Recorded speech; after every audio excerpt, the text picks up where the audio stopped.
Le riz plateau nous a découragé un moment. C'est pourquoi on est parti rejoindre le riz irrigué. Mais avec l'arrivée de ICRAF à travers le PADFA, en tout cas, les conseils, les formations qu'on a suivies avec ICRAF par rapport à la méthodologie, en tout cas, ça nous a ramené encore d'aller faire le riz plateau. Comme M. Toreki Elman Pierre et Félix Koné, ce sont environ 20 000 bénéficiaires qui ont vu leur productivité s'améliorer grâce aux innovations introduites dans le cadre du projet de renforcement des capacités des petits producteurs sur le changement climatique et les pratiques agricoles climato-intelligentes.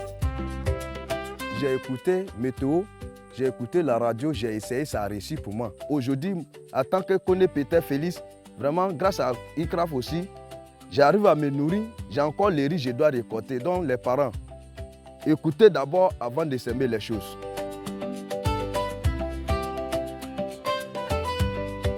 Au cœur de cette initiative, la collecte, la diffusion et l'utilisation des informations agrométéorologiques. Les petits producteurs de riz et maraîchers autrefois inquiets des faits du changement climatique sur leurs exploitations ont retrouvé le sourire grâce au renforcement de leurs capacités en matière d'adaptation climatique et de pratiques agricoles climato-intelligentes. Quand je reçois l'information par WhatsApp de mes supérieurs, voilà, je fais passer le message dans les différents groupes qu'on a déjà créés et on a des groupes de traducteurs. Quand j'envoie ce message dans le groupe de traduction, eux traduisent et puis quand ils me ramènent, moi aussi j'envoie à la radio et puis vraiment tous les groupes que nous avons créés, voilà, tous les OPA qui sont vraiment concernés, vraiment ils entendent. Les retours sont très satisfaisants. Voilà, les producteurs qui l'année passée n'avaient pas grande chose, d'autres même pour rien. Et cette année, ils ont quelque chose à nourrir leur famille. Alors, ils sont très contents et ils nous demandent que ça soit quelque chose qui ne s'arrête pas.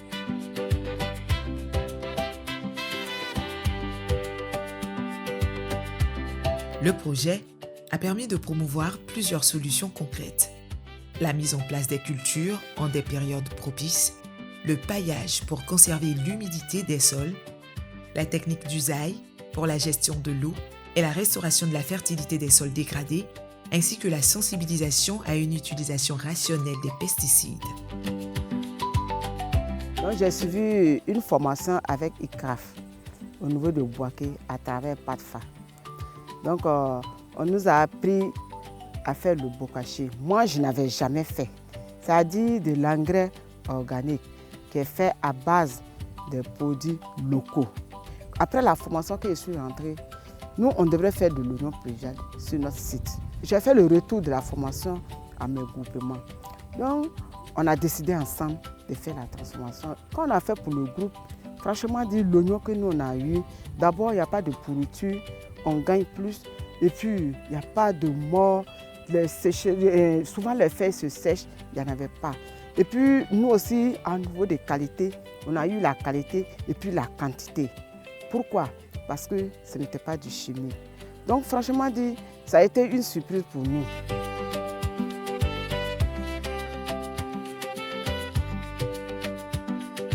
Maintenant, il ne pleut pas comme avant. Donc, il y a eu un changement climatique. Donc, ils nous forment pour pouvoir s'adapter avec le changement climatique.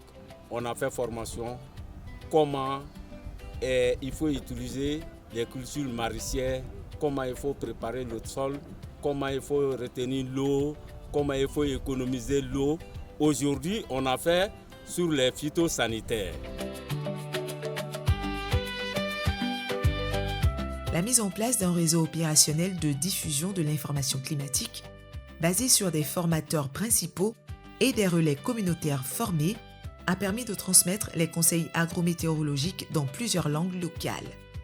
Le dispositif s'appuie sur 20 stations agrométéorologiques installées dans les 5 régions d'intervention du projet, le Hors-Bol, le Béquet, l'Abagoué, le Poro et le Tchologo. Les données collectées, pluviométrie, température, humidité, etc.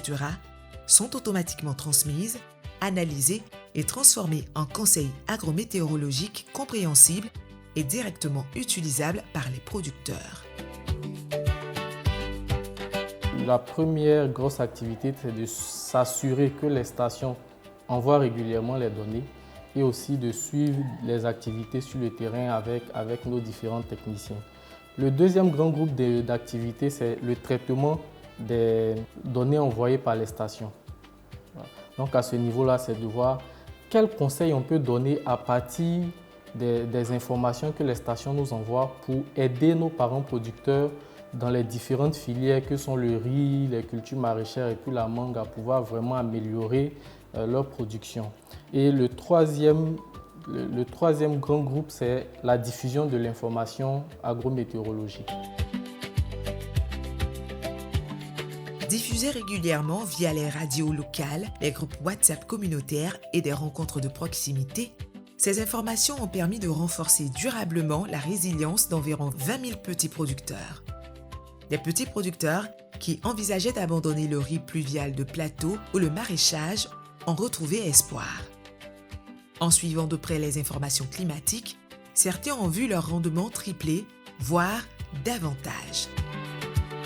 Conseil agroclimatique 132, ICRAF, dans le cadre du PADFA, informe les producteurs de cultures maraîchères, tomates, oignons, aubergines, concombre, piments, etc., de catiola, de nankara, de tortilla, de dabakala et bonniéreux, que pour le mois d'octobre 2025, il est conseillé d'appliquer les phytosanitaires en fonction du stade de vos cultures avant 9 heures. Par exemple, avec la variété Nerica 4, dans la région du Poro, les petits producteurs ayant respecté la date de semis recommandée par CIFOR ICRAF ont obtenu un rendement moyen de 2256 kg de riz paddy par hectare contre 755 kg pour ceux ayant semé en dehors de la période conseillée, soit un rendement environ 3 fois supérieur. Dans le Tchologo, pour la même variété, les petits producteurs ayant respecté la période recommandée ont enregistré un rendement moyen d'environ 3500 kg par hectare contre 300 kg par hectare pour les semis effectués hors de la fenêtre optimale, soit un rendement plus de 10 fois supérieur. L'année passée, ils ont fait, ils n'avaient pas suivi, ils ne savaient pas ce qu'on appelait ICRAF, changement climatique. Dans le cas, le riz était gâté. Cette année, avec l'information, tout le monde a récolté le riz à temps, ça a bien donné, il n'y a pas eu de problème. Avec le changement climatique et l'appui du CRAF, en tout cas, on a suivi les conseils. Cette année, ça a marché chez tout le monde. Tout le monde est content. Walira même est fier. En tout cas, partout où tu passes, il y a le riz partout. Aujourd'hui, la collecte, la diffusion et l'utilisation des informations agrométéorologiques, désormais intégrées dans la pratique agricole, constituent une avancée majeure pour l'adaptation des systèmes de production dans la région de la Bagoué, du Hambol, du Béké, du Poro et du Tchologo. Le projet « Renforcement des capacités des petits producteurs sur le changement climatique et les pratiques agricoles climato-intelligentes, collecte, diffusion et utilisation des informations agrométéorologiques » a été mis en œuvre par CIFOR ICRAF de mars 2025 à février 2026. Il s'inscrit dans le cadre du programme d'appui au développement des filières agricoles, PADFA, qui vise à réduire la pauvreté en milieu rural en améliorant durablement les pratiques agricoles. Nous identifions les périodes qui sont propices au semis. Et ces informations-là, nous les envoyons vers les producteurs qui sont les bénéficiaires du PADFA. Et ces informations sont traduites dans les différentes langues locales. Juste en une seule saison, nous avons vu tous ces succès. Le PADFA est cofinancé par le Fonds international de développement agricole, FIDA, le Fonds de l'OPEP pour le développement international, OFID, l'État de Côte d'Ivoire et les bénéficiaires.